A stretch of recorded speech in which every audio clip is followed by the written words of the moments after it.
Magandang umaga sa ating mga kapatiran. Ngayon tayo ay magbabasa sa Aklat ng Mga Awit, Kabanata 31 at narito si Pastor Rejke upang magbahagi sa ating pang-umagang debosyon. At purihin ang Panginoon at natanggap ko lang ang mensahe na ako ang magdadala ng ating pang-umagang debosyon. Ang panalangin ni Jesus nung siya ay nasa cross, na sa iyong mga kamay inilagay ko ang aking espiritu, at dito sa taludtod 15, sinasabi dito na ikaw ang may hawak nitong aking buhay, iniligtas mo ako sa tagausig ko at mga kaaway. So ito ang kanyang panalangin na naging panalangin ng kanyang buhay. Kaya nga nung nalaman ko na ako ang magbahagi ng pang-umagang debosyon sa Aklat ng Mga Awit, Kabanata 31, ay ako'y natutuwa. At marami akong nararamdaman dahil isa ito sa aking mga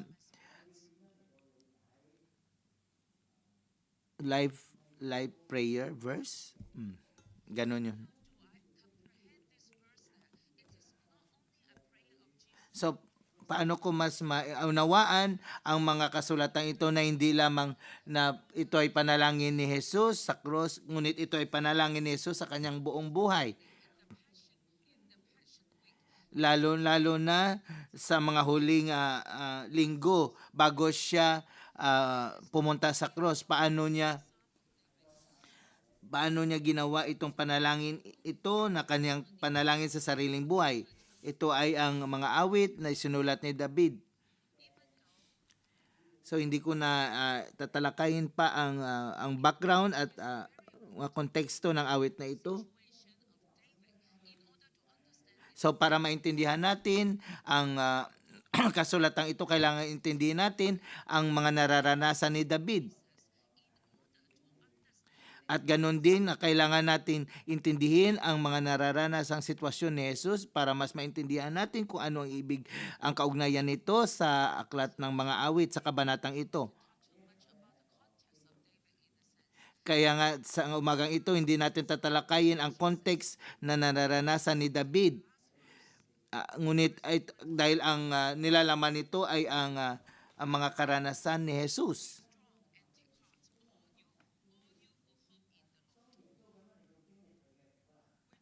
Dito sa taludtod 24, magpakatatag kayo at lakasan ang loob, kayong kay Yahweh ay nagtitiwala. Nung si Jesus ay nakakaranas, naranasan ni Jesus ang mga mahirap na sitwasyon, kanyang ibinigay ng buong buo ang kanyang sarili sa Panginoon, sa Diyos. Dahil hindi ito hindi ito isyong pampolitikal at hindi rin ito dahil lang sa galit ng mga Hudyo sa kanya. At naintindihan niya din na hindi lang dahil sa ang mga Hudyo ay inosente, hindi nila alam. Ngunit sinabi niya sa kanyang mga disipulo na kailangan magpakatatag kayo. Patatagin niyo ang kanyang puso. At sa prosesong ito, dito natin nakikita na isinorender niya ang kanyang buong sarili sa kanyang Ama. So sa atin mga buhay, kung ano man ang nangyayari sa ating mga buhay, huwag tayong mawala ng pag-asa, huwag tayong sumuko. Patuloy nating isurrender ang ating mga sarili sa Panginoon at patatagin ang ating puso, magpalakasin ang ating mga puso. Ako'y naniniwala na ang awit na ito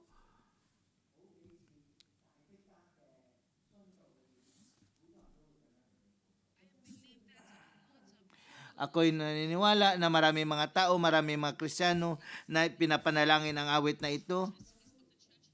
Lalong-lalo na kapag nasimula ang kasaysayan ng simbahan nung sila ay naharap sa mga matitinding pag-uusig. Sa makatuwid, hindi natin dapat tayo makipaglaban sa ating sarili mga katwiran, sa mga makasalanan, sa mga taong hindi matuwid. Bakit? Dahil sa sila hindi na matuwid, bakit pa tayo makikipaglaban sa katwiran? Dapat na isurrender lang natin ang ating sarili sa Panginoon at sa mga stages ng ating buhay, dapat nating i-surrender ang ating buong buhay sa Panginoon. Kaya nga ang ating pamagat, ang paksa natin ngayon ay take refuge sa Panginoon sa ating buong buhay. Sa unang talata, taludtod 1 hanggang 4.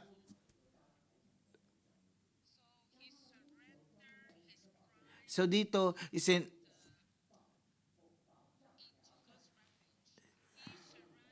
huh?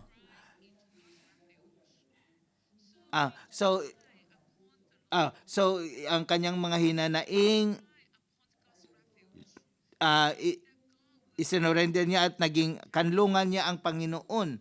So sa ating mga hinanaing, sa ating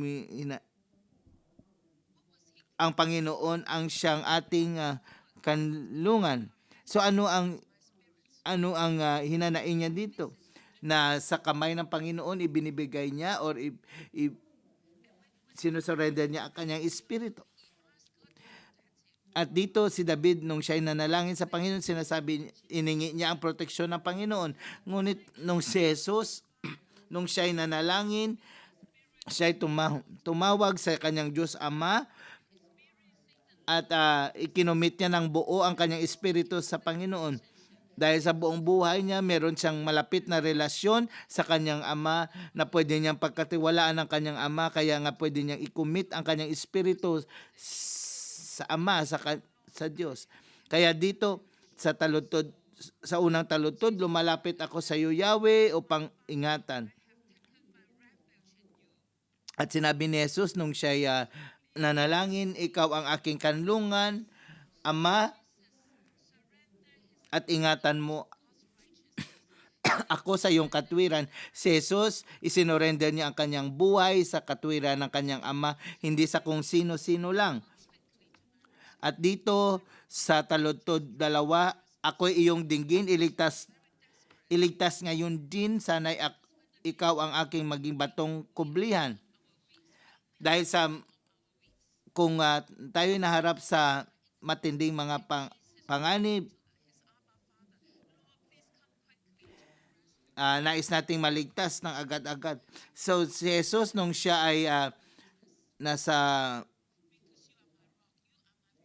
matinding pasakit, nanalangin siya sa Panginoon na siya ang kanyang batong kublihan, matibay na kuta para sa kanyang kaligtasan. At dito sa taludtod 3, ikaw ang aking kanlungan at kasaranggalang, ayon sa pangako mo, akayin ako't patnubayan. So ito ang mga larawang ito ay nailarawan nung si David ay nanalangin. Ngunit sa Panginoong Hesus, hindi siya hindi na nilalarawan niya na siya ang kanyang tulong ay nandoon sa bato or sa mga matitibay na kublihan, ngunit sa Diyos na Ama. Iligtas mo ako sa anumang patibong laban sa panganib sa iyong mga nganlong. So sinabi niya dito sa taludtod 4, iligtas mo ako sa nakaumang mga patibong. Alam ni Jesus na maraming mga patibong na ginawa ang mga tao, ang mga Hudyo, upang siya'y hulihin. Dahil sa ang mga Hudyo ay ginawa nila ang maposibleng kapamaraan upang siya'y mahuli. At maraming mga tao na sa paligid niya ay naging traidor sa kanya. Alam ni Jesus, ang lahat ng ito ay mga nakatagong patibong. Sa makatuwid, mahal ni Jesus si Juda katulad ng pagmamahal niya sa ibang mga disipulo. Ngunit ano ang nakakalungkot dito? Mas nakakalungkot na tayo ay pagtraidoran ng ating malapit na kaibigan, ang mga taong malalapit sa atin. So ito ang mga nakatagong patibong para kay Jesus. Ngunit si Jesus ay dumaing sa Panginoon. At sinasabi niya, Panginoon, sa iyong mga kamay ibinibigay ko, kinukumit ko ang aking espiritu. At dito sa taludtod 5 hanggang 30. So, isinorender niya ang lahat ng kanyang mga kapigatian at distress sa pagiging tapat ng Panginoon ang lahat ng kanyang mga problema. Siya sinabi niya, sa iyong kamay pinagkatiwala kong aking buhay. So kapag binabasa natin ang aklat ng Lucas, malalaman natin na ito ang huling panalangin ni Jesus. Nung siya ay nasa cross, ipinangako niya sa isang magnanakaw na kasama niya sa isang, at sinabi niya na ngayon magiging kasama kita sa paraiso. At biglang nagdilim ang paligid at ang kortina ng templo ay nati sa dalawa, at siya dumaing na malakas na sinabi niya, Panginoon, ipinagkakatiwala ko sa iyo ang aking espiritu. Kapag binabasa natin ngayon, si Jesus ay hindi siya nanalangin sa kanyang buong buhay, ngunit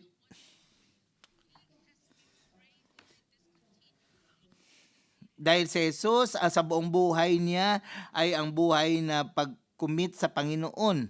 So hindi lamang nung siya ay nasa cross niya ipinalangin ito, maging sa pang-araw-araw niya na buhay, patuloy niyang pinagkakatiwala ang kanyang buong buhay sa kamay ng Panginoon. At dito sa talutod 5, at sa akin ibinigay ang iyong kaligtasan, ikaw ay Diyos na mapagkatiwalaan. At dito sinasabi niya na sa buong buhay niya nararanasan niya ang katapatan ng kanyang ama. So dito siya ay napapalibutan ng mga tao na mayroong patibong, ngunit pinoprotektahan siya ng kanyang ama. Dito sa talutod 6, ikaw ay namumuhi sa mga sumasamba sa mga Diyos-Diyos na walang halaga. Ngunit sa iyo, Yahweh, ako ay umaasa. So hindi tayo dapat maniwala. So ang mga Diyos-Diyosang ito na sinasabi dito ay ito ay patungkol sa mga pari sa kapanahunan pa ng imperyo ng Roma.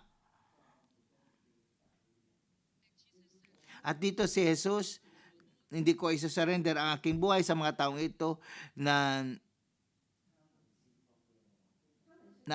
sila'y nasa mga humahawak sa mga Diyos-Diyosang ito. Okay.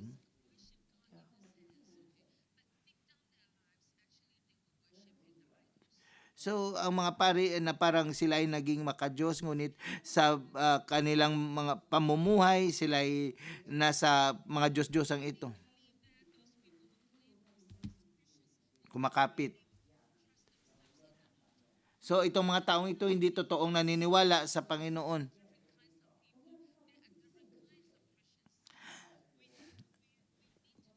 So, kailangan nating malaman kung sino ang ating pinagkakatiwalaan, kung kanino tayo nagtitiwala. Ngunit sa kay Kristo, alam niya na sa prosesong ito, alam niya ang kanyang Ama sa langit, ay naririnig ang kanyang mga panalangin, naririnig ang kanyang mga daing. Kaya nga si Jesus hindi na naniniwala na ang mga Diyos-Diyos ito ay siyang didinig. Kaya nga ang kanyang paniniwala ay sa kanyang Ama na siyang nagbibigay sa kanya ng kalakasan. So, ganun din sa ating mga kapatiran. Na naniniwala ba tayo na ang Panginoon alam niya ang lahat ng ating mga paghihirap, ang lahat ng mga nangyayari sa ating buhay? Kahit na sa pinakamapait at pinakamahirap na parte ng ating buhay, ang ating Diyos Ama alam niya. Kaya nga ang ating Diyos Ama sa langit, pwede tayong mahalin sa pinakamalapit na pagmamahal. Kaya nga minsan, kapag hindi natin kaya na harapin ang mga bagay-bagay, ayaw nating harapin ito, ngunit ang ating Ama alam niya at mahal na mahal niya tayo.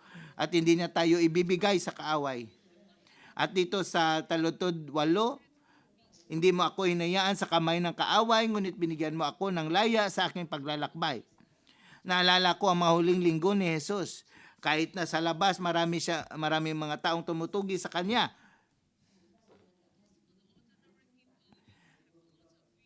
At dito sa mga ordinaryong tao lamang, maring marami kayong takot sa inyong mga sarili, maring tinatago nyo lang sa inyong sarili, marami mga psychological barriers. At ngunit dito si Jesus, sinasabi niya, binigyan mo ako ng laya sa aking paglalakbay. At dito hinugasan niya ang paa ng kanyang mga disipulo at siya ay nakikipag-usap sa kanila. Sinasabi niya, i-prepare ko ang lugar para sa inyo.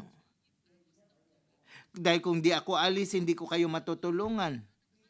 Huwag kayong mag-alala dahil magpapadala ako ng isang tulong para sa inyo. Ito ay ang Espiritu ni Jesus.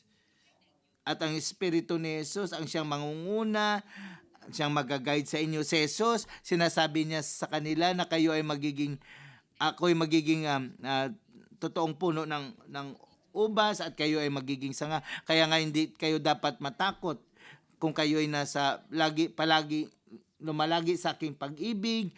Ako'y kasama ninyo at ang aking pag-ibig ay nasa sa inyo. So si Jesus ay nanalangin din para sa kanyang mga disipulo. So dito masasabi natin na si Jesus ay hindi natatakot at hindi siya sumusuko. At sa mga huling linggo, bago siya pumunta doon sa krus, maraming pagkakataon siyang iginugol sa kanyang mga disipulo at pinapalakas niya ang kanilang pananampalataya.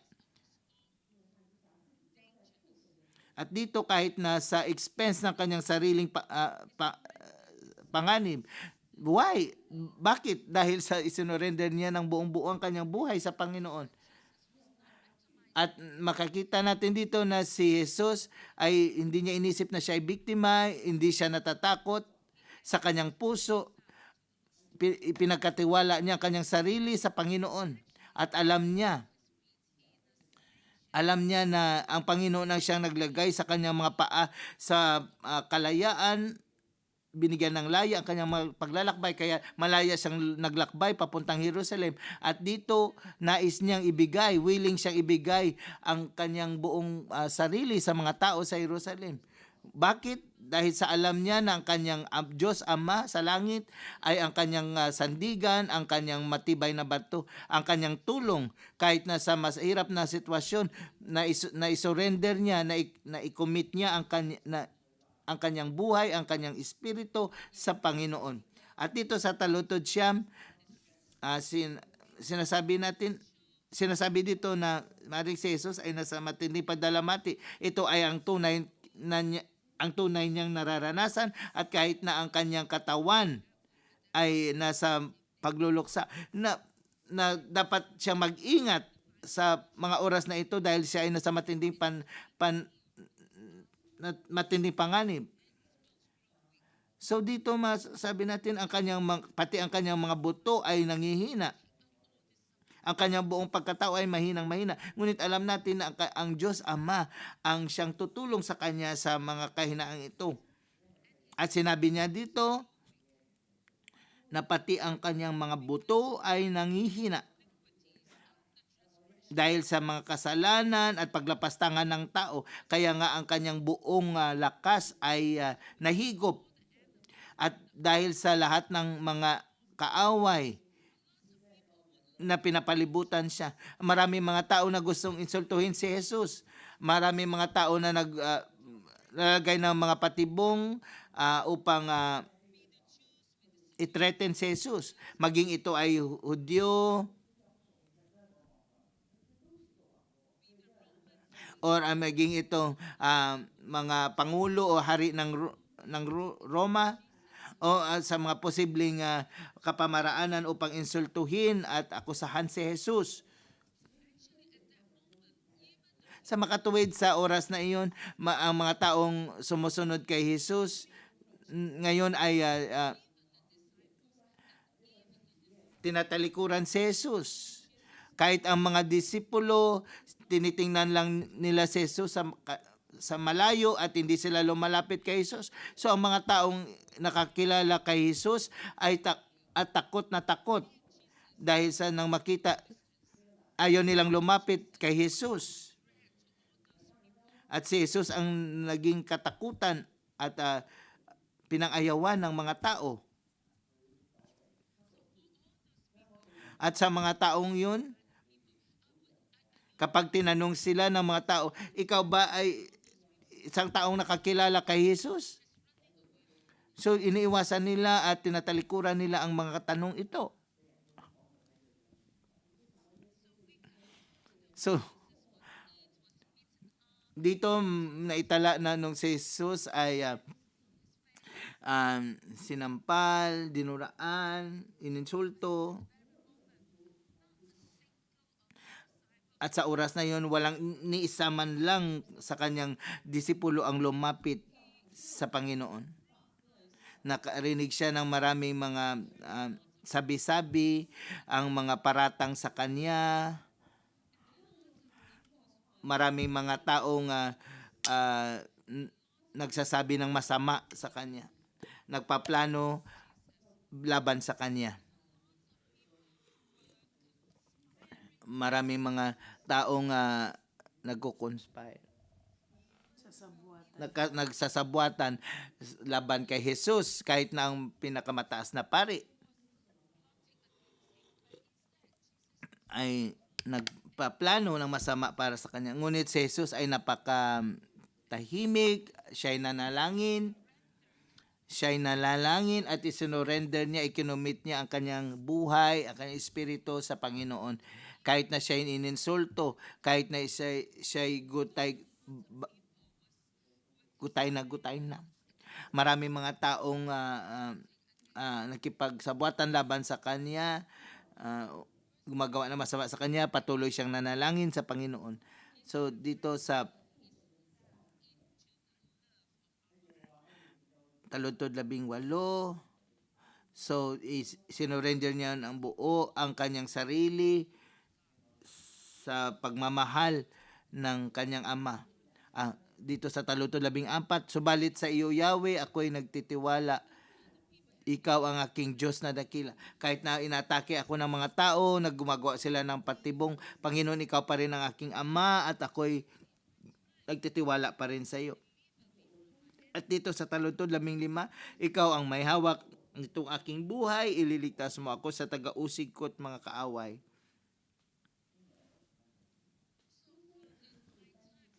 So dito para sa aking panahon sa kanyang buhay, hindi lamang ito patungkol sa kung paano si Jesus nagtiis bago siya mamatay.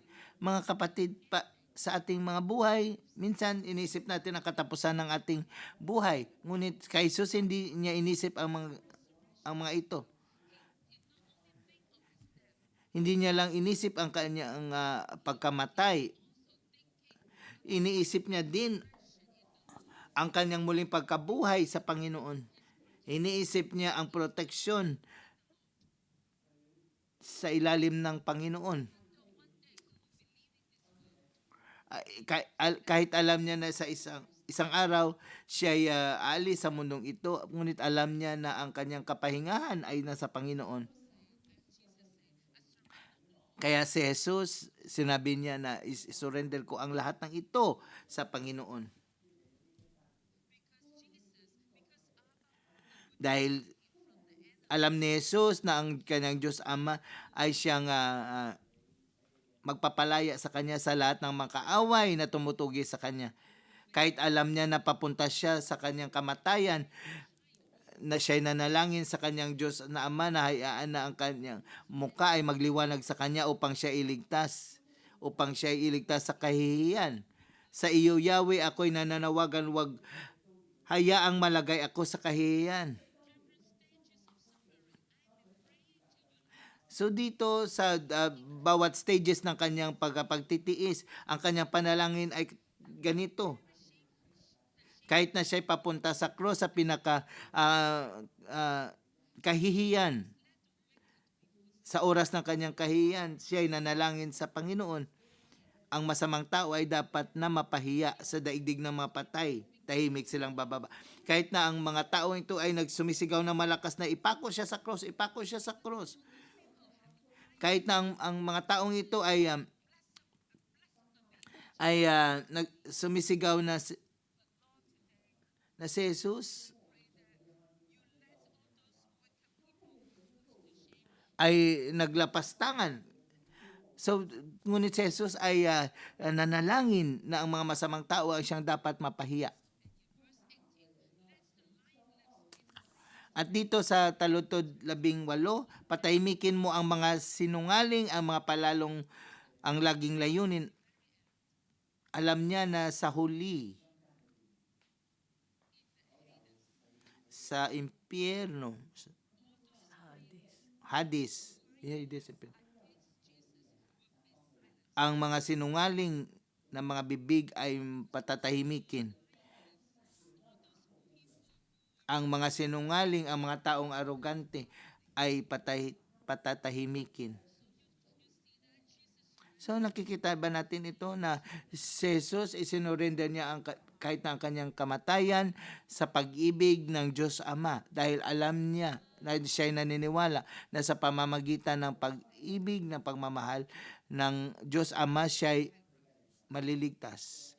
Ngayon tayo ay papunta sa huling talata.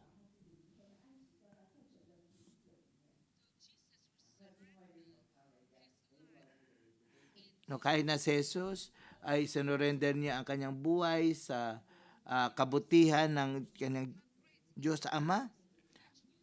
Taludtod 19, kaysa gana ng mabuting bagay na laan sa mga iyo'y gumagalang. Nalalaman ng lahat ang iyong kabutihang loob. So ibinigay na ng Panginoon ang kabutihang loob kay Jesus. So kahit at dito hindi niya na hinahanap pa ang magiganti sa mata ng tao. At dito sa taludtod 20, iingatan mo sila at ikakalinga laban sa mga balak ng taong masasama. So ang pag-iingat ng Panginoon sa kanyang presensya ay ang kapahingahan ni Jesus. So si Jesus ay nakatago doon sa presensya ng Panginoon.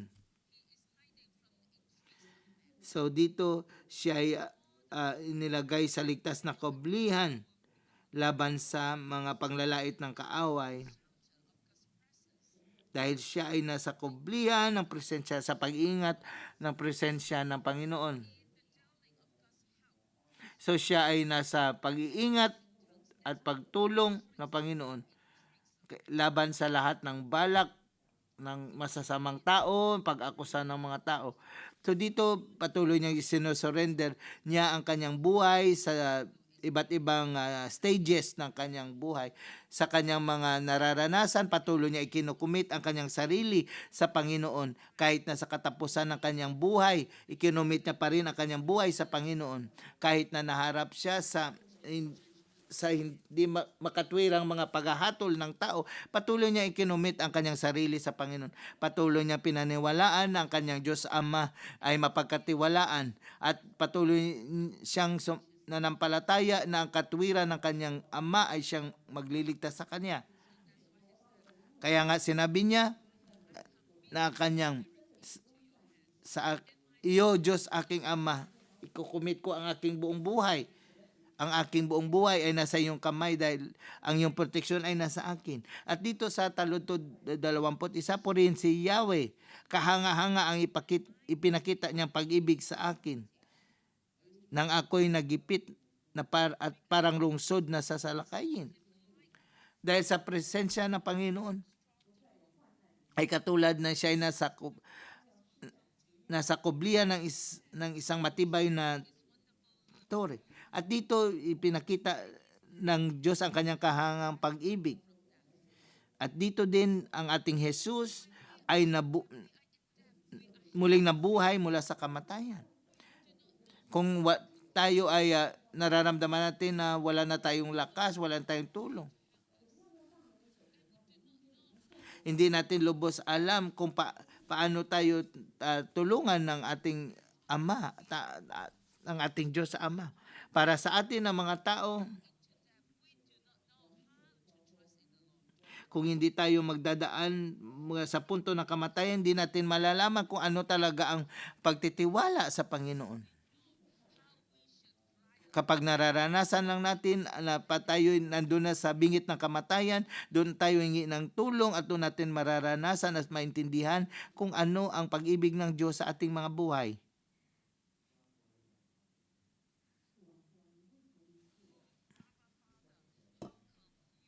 Oh Diyos, aking Ama, bakit ako'y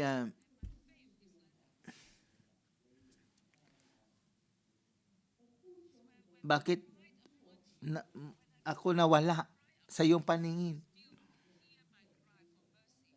Ngunit kapag ako'y tumawag sa iyo, naririnig mo pa rin ang aking mga hinanaing.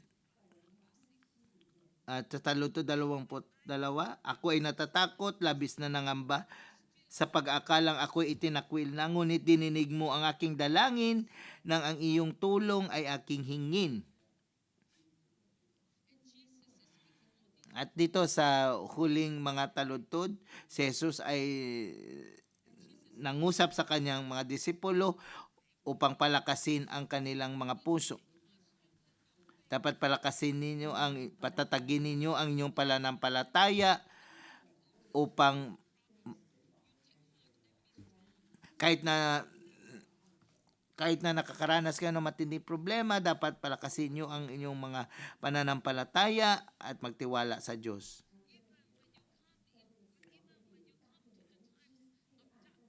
Kahit napapasok kayo sa kapanahunan ng matinding kadiliman, kailangan nyo pa rin mahalin ang Panginoon, palakasin ang inyong pananampalataya. Ang bawat disipulo kailangang magpalakas. Oo, totoo na pwede nating i-commit ang ating espiritu, ang ating buong buhay sa Diyos, na ating Ama. Lalong-lalo na dito sa taluto 23. Ang mga tapat ay kanyang iniingatan, ngunit ang mga palalo'y pinarusahan ng angkop sa kanilang kasalanan. Ano ang ibig sabihin ng pagiging matapat dito? Ang mga taong tapat na binibigay, isinsurrender ang kanilang mga sarili, patuloy na inilalagay ang kanilang buong sarili sa katapatan ng Diyos. Kahit na tayo na sa bingit ng kamatayan, pagkakatiwalaan pa rin natin ang katapatan ng Diyos dahil tayo naniniwala na ang ating buhay ay nasa kamay ng Panginoon. At sambahin natin ang ating Diyos. Dito tayo nagtatapos sa ating pangumagang debosyon at papasok na po tayo sa ating pagtugon. Maraming salamat sa ating pagkikinig.